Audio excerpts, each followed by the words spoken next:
I'm pretty confident that he extended that to Saturday. I'm pretty sure I remember hearing that, and then I just didn't know. Or didn't remember. Anyways, okay, so you work with what grade of kids? I worked first. This last year, I worked first through fourth. Okay. And the exam ends July 1st. Okay. 11 p.m. Really threw me for a loop. Okay. So maybe I'll read part of this to you, so you get a better idea of what we're talking about. Okay. So I have to do 2 different interviews, and it says they may be parents, caregivers, school teachers, gymnastic teachers, whatever. In order for you to be able to ask questions, seek clarification, this interview should be conducted verbally, not in writing. It says, ask the questions below with reference to each of the following domains: physical, cognitive, and social emotional. Anyway, so the first question is, what are the main risks to or problems for children or for parents of children in these age groups in the physical domain? Cognitive first, and then we'll talk about the other ones. So let's do physical first, cognitive, and then social emotional. Okay. So, and I'll try to help you, give you ideas. I know. Your son's playing behind your chair. What? Your son. What did he put behind me? He was hiding. Oh, I know. He was funny. Isn't he? Oh, Tell him he was caught. Huh? Tell him he got caught. I know. She was laughing at you, Porter. So what are the main risks to or problems for children or for parents of children in these age groups in the physical domain? So what kinds of things cause risks for these children at this age?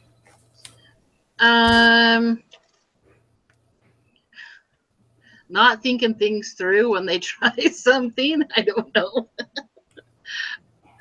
I guess I don't quite understand the question on how to. Okay, so this one's like physical. So like they might do something dumb that will cause them to be at risk for, like they might fight, or they might, hold their pencils up, or they might go out to recess and kick someone really hard in the shins, or, what kinds of things do you see in your classroom that?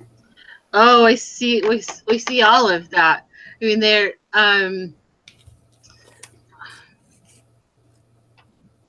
any particular, like in your classroom that you see or that you've seen where children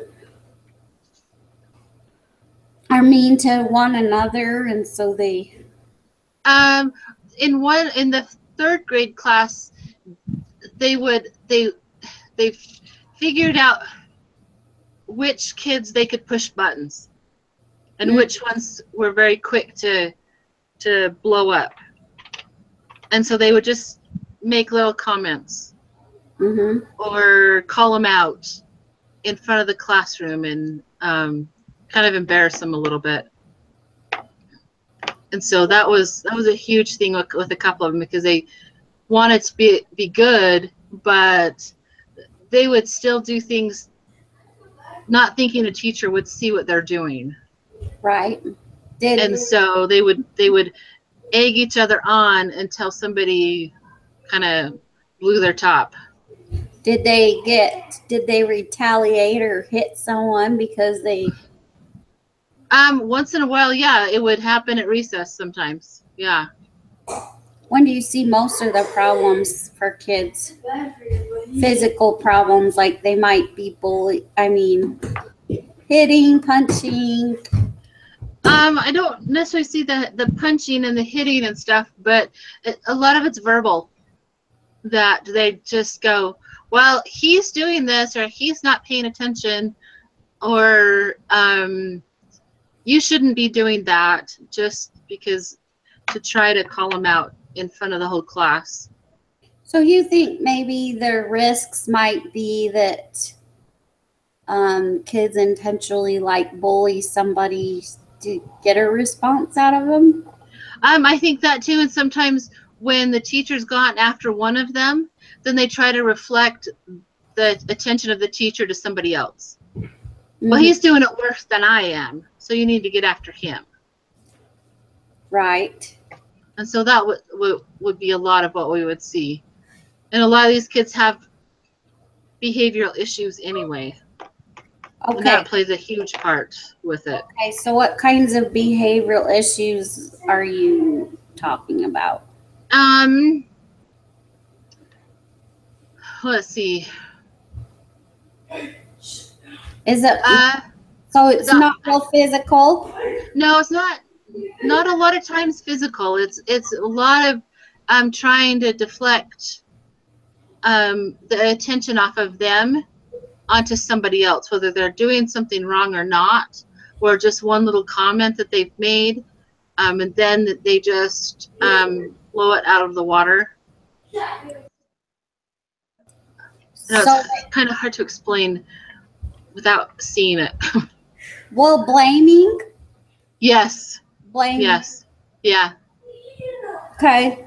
That's kind of what well, I think kids in general are just good, but you say these kids have more behavioral issues, so we have a bunch of them that have ADHD, and we have a few that have autistic behaviors. Okay. We have a lot of that. Okay, so sometimes those kind of kids might react by hitting or punching. Do you see much of that, or? I don't, and I'm not in one classroom all day to see that. I know what happens, but for the most part, I don't witness that. Okay. Do you witness like more like social emotional? Do you witness like crying or? I have, yeah. That somebody has said something, and the one child will say something, the other child will take it totally wrong, and so then they'll start crying. We have a couple of them that in the same class that they're always willing to help and do stuff, but once in a while, if it's not, somebody will say something that doesn't mean to be said wrong or taken bad, but they have taken it bad and started to cry. I have one of them that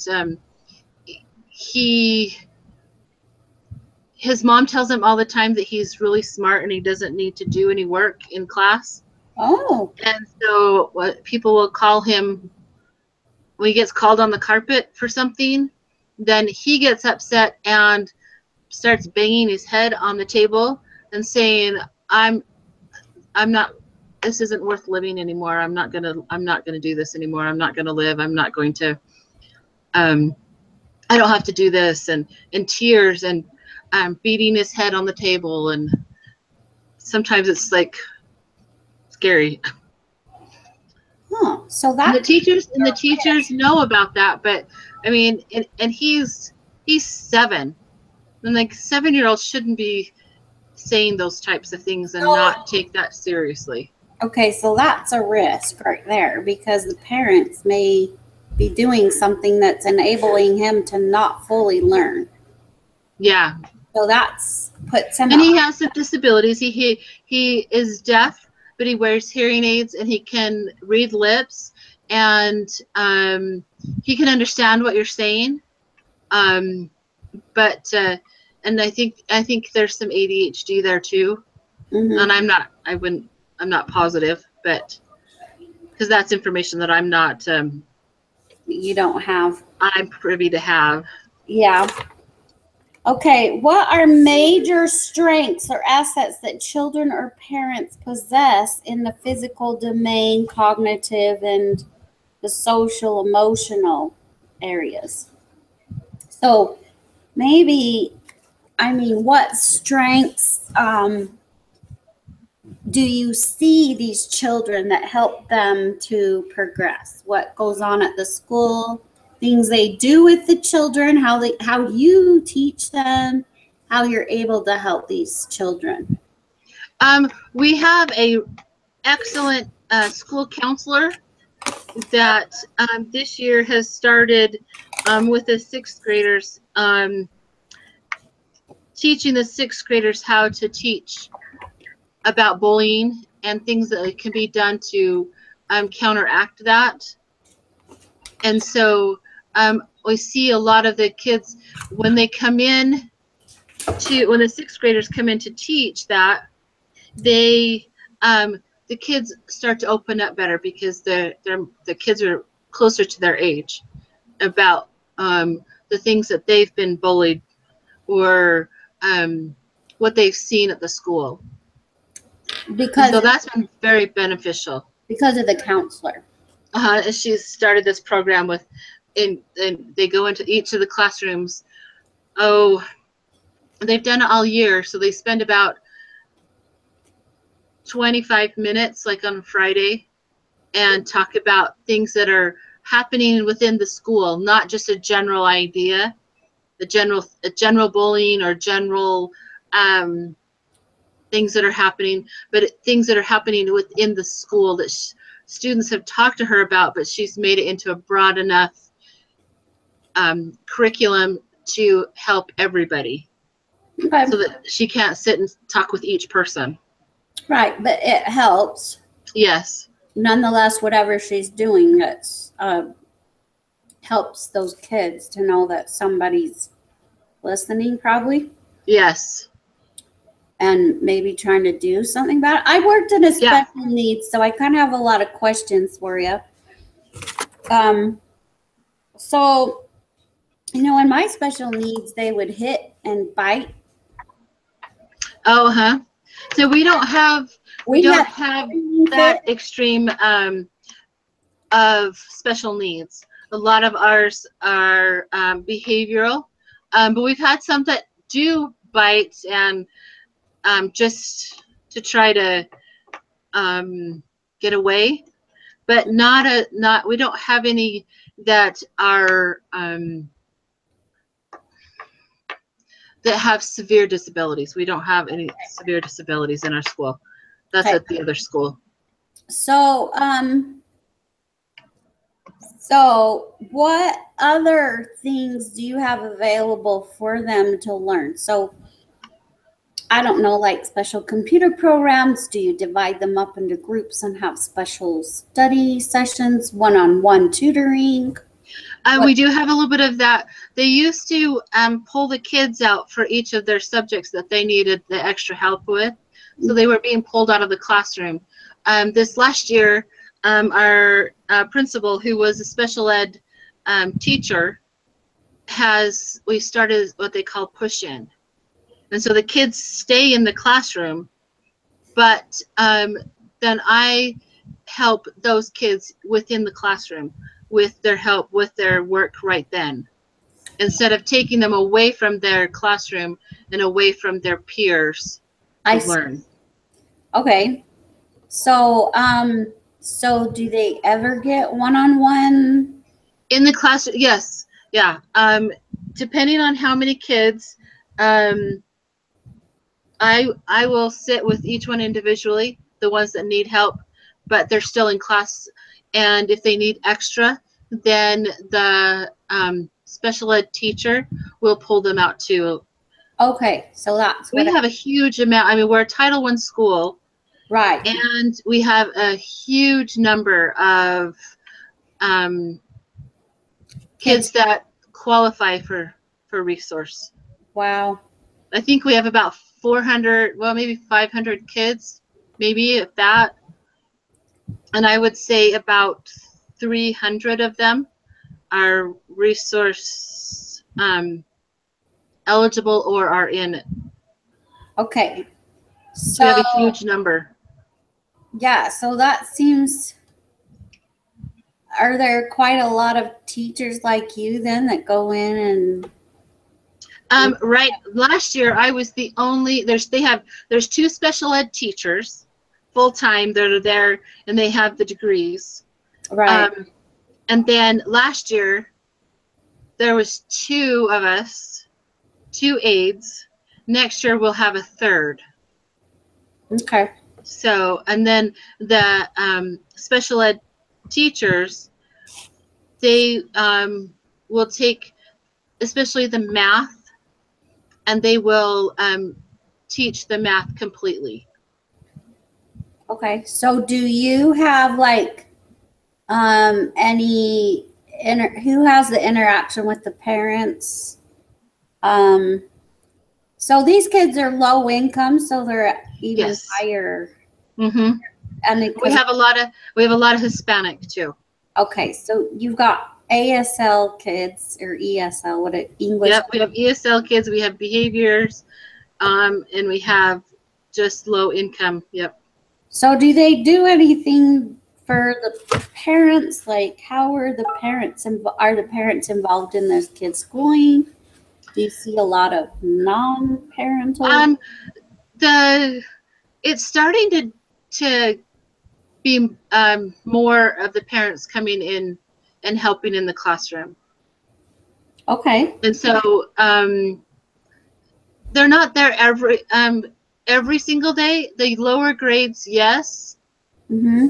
but it's not as much as I think it should be or it could be. Okay. So this is part of my next question. So what are some interventions that do or could help alleviate each of the risks or problems that you have? So do you see a way that you could get the parents to be more involved in is there something you could do? Yes and no, because we have such a high majority of Hispanics in our school that the parents don't know English. And for them to come into the school, it just, they won't come because they don't know English. They don't. Okay.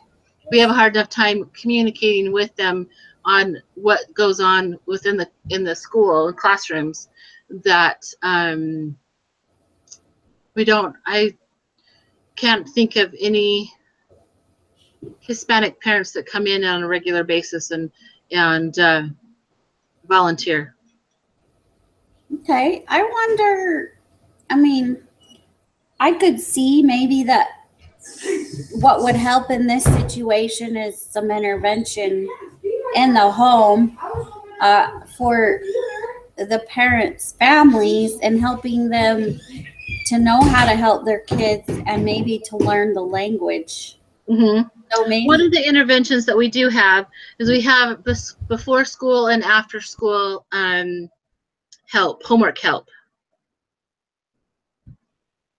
And so they can come in before school because a lot of parents leave for work before school starts. And so they can come in and work on and get help with homework.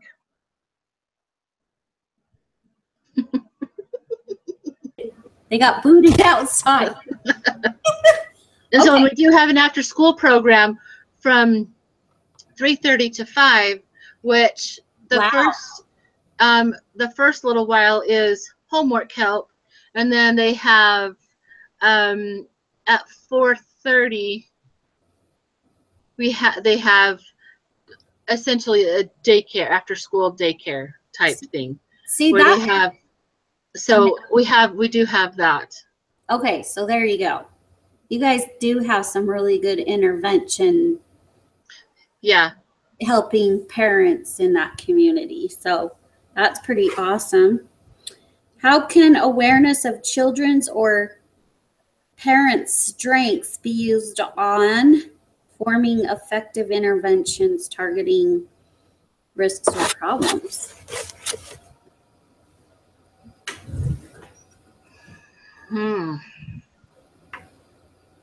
Let me give you some ideas that come to my mind is, you know, are there parents that have skills that they could come in and share with some of these families, you know, like parents that may be educators themselves, or parents that work with the Hispanic community, social workers, people in the communities. Do you feel like, how could you use these kind of skills in helping target some of these risks or behaviors, and using what you have as a, you know, how could you use those? How could you do that?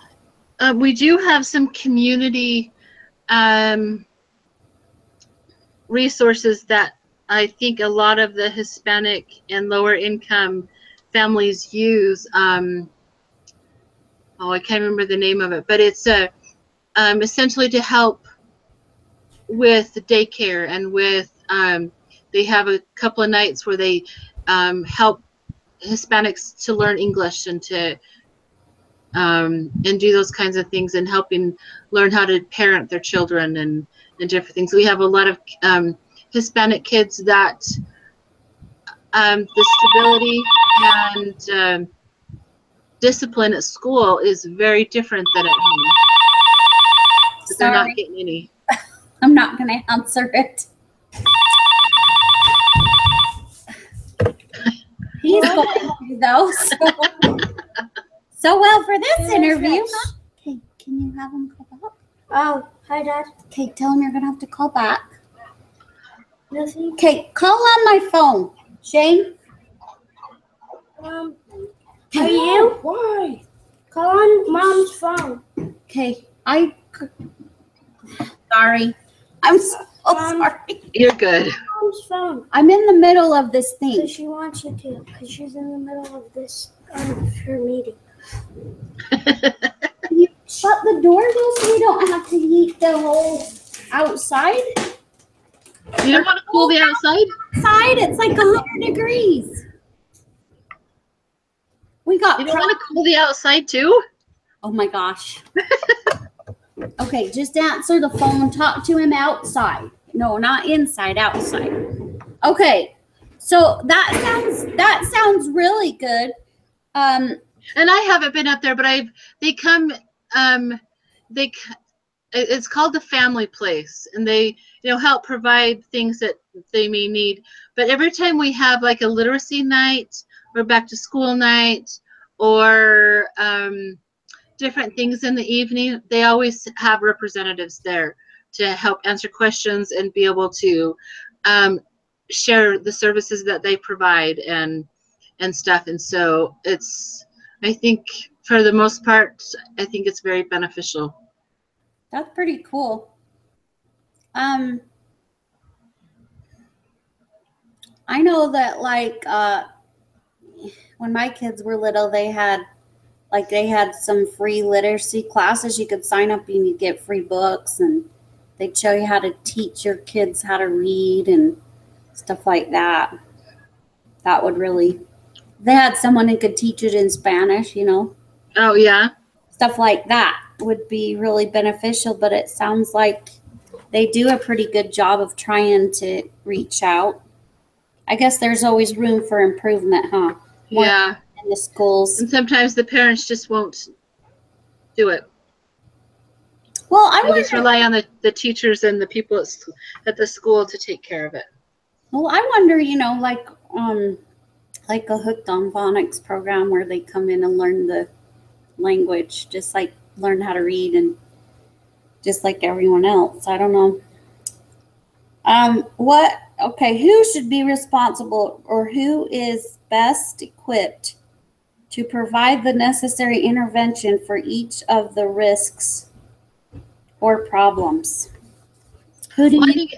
I think it has to be both the parents and teachers. I think they have to work together, because I've seen parents work against teachers, and vice versa, and you don't get anywhere. Right. When the student knows that the parents and the teachers are on the same page, things change. And they don't think, well, my parents won't ever know because they're not here with discipline or with what homework or what they're doing and stuff. But I think at our school, I think the teachers do a very good job at really trying to make sure and communicate with the parents. The teachers provide not only a school hours, they provide cell phone numbers and different things that they can look up online, or like they'll have like a blog type thing. This is what we've done this week, and this is what your student is doing, and they can ask questions and they can find out what's going on. I think the teachers in our school do a pretty good job with trying to making sure that the communication with parents is there on their end. So there are some kids that are in like a resource. So they do have like resource set up where the parents in the resource do get their IEPs, stuff like that. Yes. So to some extent, you know, or a lot of people feel that the government's responsible to provide all these things and that money. But like you said, there's a lack of funds obviously in our school, which Yep. I think is a huge risk to our children. Yes. I just wonder. Well, the amount of stuff that they want them to know on a national basis is good, but when there's not enough resources to teach them what they need to know to be out into the world, and there's not enough time because there's so many restrictions on, you have to get through so much curriculum in the year, and well, we have to go at this pace. Yeah, we're losing half the kids, but if we don't keep at this pace, we won't get through everything. Right. And I think that part of the government something needs to be fixed somehow. Right. Especially because the kids don't learn all the same. Right. Exactly. Just like with our own kids, what you do with one child is not necessarily going to work for the next child. Well, I kind of feel that way about the ACT, some of these standardized tests that kids are required. I'm like, really, does that measure my intelligence? Because a few questions, and just because I happen to not know the answer, does that really explain what my intelligence is, you know? Well, see, and I really feel with the SAGE testing that they have, Right. and I've talked to a lot of the teachers I work with, and they feel like, and I feel the same, that they have these tests to set these kids up for failure. Mm-hmm. It's not to help them. For one thing, they're taking a test on the computer, which they've never done before. Third grade's the first time that they take the SAGE test. They've never taken tests on the computer before, and it's very different than a piece of paper. They're expected to know all of these writing techniques and things like that. There's not a whole lot of time. You can't spend a whole lot of time on. And so I just feel like that these tests, and then some of the test questions aren't even covered in any of the curriculum that they teach. Mm-hmm. They just throw those in, and I don't think that's not fair, and that's not a true assessment of what the kids know. So I feel that way with our math class. Yes. That is not fair. I don't feel you covered that many of our assignments. Exactly. All right. I think that's pretty good. You know, like, do you know anything about like Head Start in your area? If it's available, do parents take? We do have Head Start. Mm-hmm. There's a building right next to our elementary school that's Head Start. Okay. I think that in our area, all of the Hispanic kids that haven't learned English, that are learning English through the school, should be in that for 2 years before they go to school, so that they learn English and they learn their alphabet and they learn the sounds and everything. Because I taught kindergarten reading, Right. and they don't have any of that base knowledge, and so they're the ones that are constantly behind in learning what they need to know for kindergarten, and then they don't learn it all in kindergarten, and then they just continue to be behind because they still continue to move them through the system. So there could be better use of Head Start in that area then. Or Yes. maybe they don't know, or I'm not exactly, I know what the requirements are, just a lot of it's money.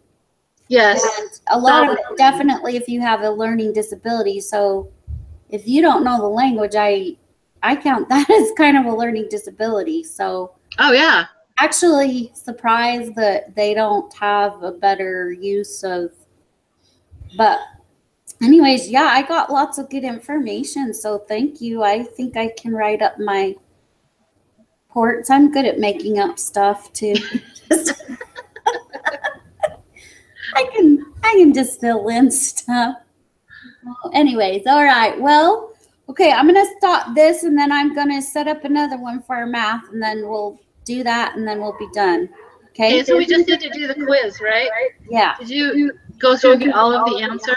I did the whole all of the answers. And that's why my Okay. kids are off the loop, but my husband ended up working late and he's still not home. So Oh. they're just have ants in their pants and it's hot. So do you need a few minutes? And I'll go finish this with the instructor part, and then we can. Oh, you can do. I'll meet at 8:30. How's that? Okay, let's do that. Okay, see Then ya. you can take care of your family, and then we can finish up. Okay, sounds good. Okay, see you in a bit. Okay. Bye. Bye.